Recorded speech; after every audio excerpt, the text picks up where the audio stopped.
Alright, this time around I'd like to talk to you a little bit about a function called blend if. If you're not familiar with it, it's some pretty interesting possibilities. And what I'm going to do here is just show you the basic concept, not try to come up with some great work of art, because as you know by now, if you've seen my movies, I often don't. I like to just show you the concept instead of attempting to dazzle you with my brilliance in artwork, since I really don't have any of that.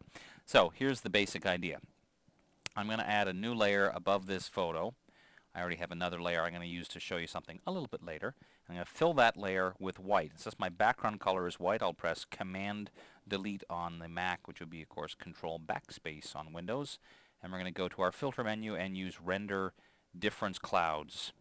And that will make a random cloudy pattern. I'm going to press Command or Control F to repeat it, and then throw in the Option key. In this case, Command Option F, which would be Control Alt F on Windows, makes what you might call angrier clouds, more dramatic clouds. You want to get some definite areas of black and white, something like this. Let's just do one more to say, yeah, that's fine.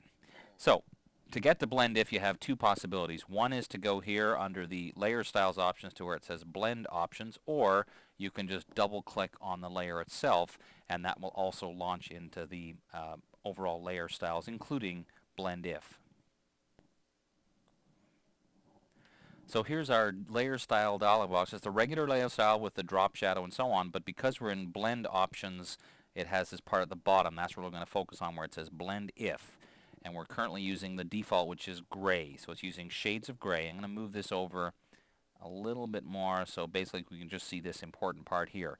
So you see there's a couple of options. This layer, underlying layer. If I take this layer and I drag the black triangle, that's like saying make anything black, or as I get into shades of darker gray, make that part see-through. If I go to the white triangle, it's going to say make anything white or different lighter and darker, slightly darker shades of gray see-through. In this case, because there's not really any pure white, I have to go pretty far to start to get the effect. Now, the only thing that you'll find is when you do this, as you can see here, the edges often look very jagged and not very attractive. So this triangle can actually be split in two. If you hold down the Option or Alt key and drag, now you see how I'm getting a much nicer transition. It's going to say make these shades completely see-through, make these shades visible, and everything else in between gradual. So I can do the same thing on the white end. Start to pull into the light shades of gray, and then hold down Option Alt and split the triangle and get some kind of shading there. So that's one option. The other option is to do exactly the same thing, but the other way around. Instead of making the top layer see-through, make the bottom layer show-through. So as I pull the black triangle, in this case, is going to make anything on the underlying layer, which is darkly colored, start to show through. And the same thing, I can split the triangles to make it more gradual. Something like this. And I can do the same thing on the white end. Anything that's very lightly colored. And look at that. I mean, you can start to see already some really interesting possibilities. I didn't really have any plan in mind as I was doing this, but you can start to see that's already some interesting things, and I can't imagine how else you could do that in Photoshop as you can here. So that's the basic idea, just to show you there's so many different possibilities. Let's throw away that layer. Now, in the last week or so on the NAP member site, Daryl Heath showed a little tutorial on how to create color halftones, or I should say use the color halftone filter. So let's apply the same theory now to that layer. I'll go to Blending Options. It'll bring back in our layer style box with the blend if, and let's do the same thing. Underlying layer, start to pull that in a little bit, split it with the Option or Alt key. Same thing on the white end, start to bring it in a little bit and then split it. And then we'll go the same thing on the top.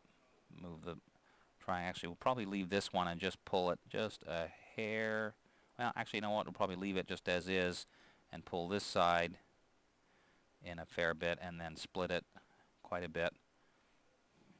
Now, in this same dialog box, you can also be the equivalent of going to this blend mode. So you could go into blend modes like overlay or soft light. I mean, again, the possibilities are endless, but you can see how you can start to get some pretty interesting effects just by playing around with it. And the bottom line is, like a lot of things with layers, if you ever change your mind, you just have to double click to get back to it. It'll bring the dialog box right where you left it, so you can say, I'd like to experiment, see what happens now if I pull this slider, and the answer is apparently it takes it away completely, so we probably don't want to do that.